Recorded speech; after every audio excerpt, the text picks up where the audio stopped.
Just a wrap up of our council meeting for the City of Grand Rapids for Monday, December 3rd, 2018. Let's skip right to the core of what went on at our meeting tonight. We did very little during the council meeting.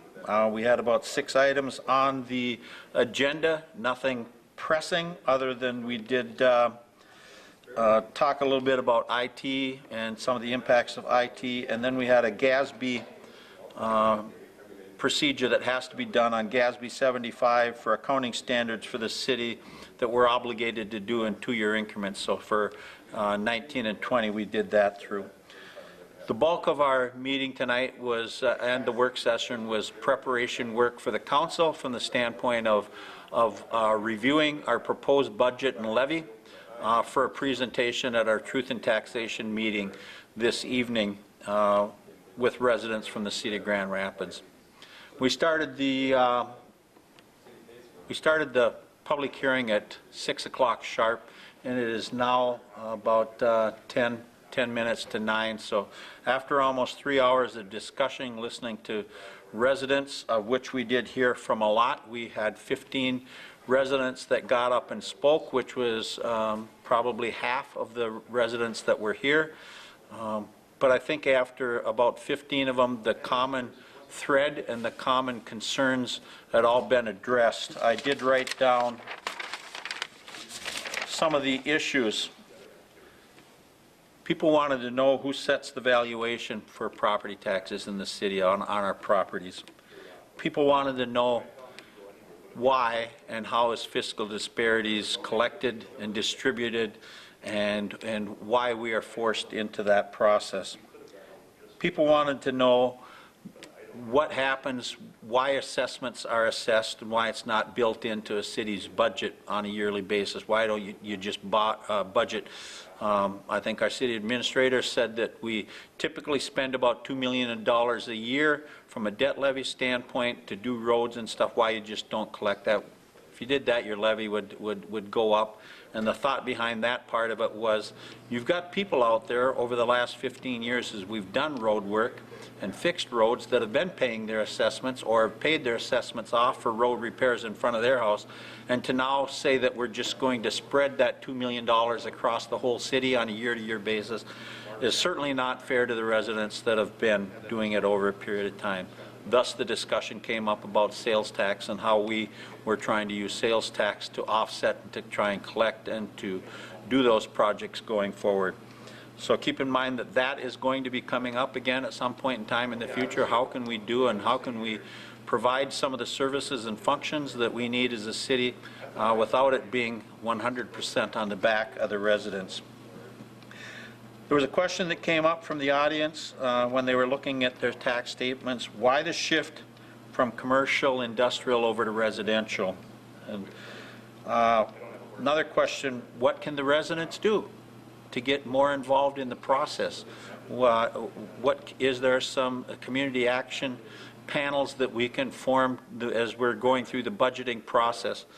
I did not hear one negative feedback, and unless I was not hearing correctly, where they said this service, you know, that our fire department needed to be cut, that our police department budget needed to be cut, that our public works department needed to be cut, that our community development that's worked at bringing new business and stuff into town needed to be cut. We did not hear any of that from the standpoint of the $6.97 million that's needed to run the city. What we did hear was frustration around huge increases on the residential side when we had a levy that's going to go up, and you'll see that in 2 weeks when we come back to pass our final budget. The City of Grand Rapids levy increase is only going to be 1.55%. How can you have, I'll give you the low. We had a resident come in, he was the lowest of all of them, of the 15 that talked about their property tax total increases, 19.6%. That was the lowest that a resident's increase was going up. We had a high of 47.8% increase. Now you want to know why there's frustration out there? You take the other 13 that spoke that was between 19.6 and 47.8, and you can understand why there's frustration out there and not being clear on how was this calculated and stuff. So I'm expecting that we're going to have a significant turnout at the county one tomorrow. And I would encourage other ones to go there as well. And I don't want to put all the blame on the county and how it's done, but there's got to be a better way that we can do some of these things.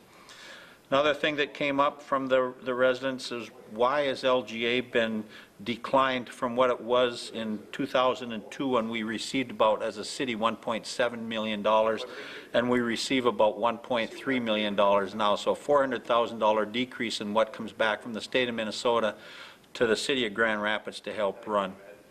I think we did an overview, Tom did it, our city administrator did an overview on some of our neighboring cities.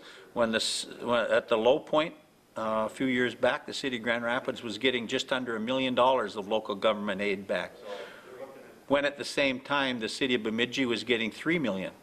The city of Brainerd was getting $4 million. The city of Hibbing was getting $8 million. You know, it just does not seem to correlate with a lot of us, and there's a formula that they use based on age of homes, pre-1940, 1940 to 1970, sparsity of population, median incomes and stuff. So there are some things that go into that formula, but it just seems that the more we do to run an efficient, clean community and stuff, it only beats you down from the standpoint of what are they willing to give you back on the state side. So, and then the last one was, what impact did the bland and forest lands have on it? So a long discussion. I would say it was a very civil discussion. People were concerned, as they should be. People have expressed their frustration and their thought that if this keeps going in this direction, my only option is to move out of the city of Grand Rapids, which I hate to hear in my position, and I think all of us on the council hate to hear that. That is seen as the only option for some of these folks. So we need to figure out how we can better collect and calculate and figure out what's a fair amount from an individual standpoint on what gets paid in property tax wise. We knew it was going to be a well-attended meeting tonight, and I do want to thank all the residents that showed up here for showing up. I'm not sure that we answered any of their questions. We did give our council's position on where we are and what I think they can see where we're leaning in 2 weeks to a budget that we think is a fair budget and stuff, but what needs to be done out in the future, we're certainly open to some feedback and input from other residents out there. Please give us a call, get on the city's Facebook page and leave a comment for the council or for our city staff, and things that we can talk about and have in discussions when we have work sessions and stuff as a county, because it is as frustrating for those of us in elected positions as it is for the residents out there. I don't know that anyone on the council had anything other than what they had. I think as I talked to different ones on the council, they were all in the same boat, 20+% increase in their property taxes for the year. Keep in mind, it's not all city, it's a combination of the three. You've got your city tax, your county tax, and you got your school tax in there. But a lot of frustration tonight. Maybe not a lot of answers given, but certainly it gives us some direction on things that we need to work on going out in the future. So with that, I would like to wrap up, the council wrap up, telling folks it is the Christmas season. Get out and enjoy some of this stuff.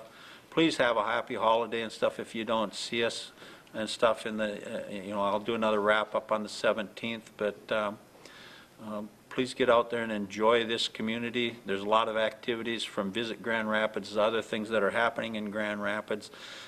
Take an opportunity to get out and do that. Thanks, truly thanks for the support that we have had as a council from all of you out there. It's not an easy job, and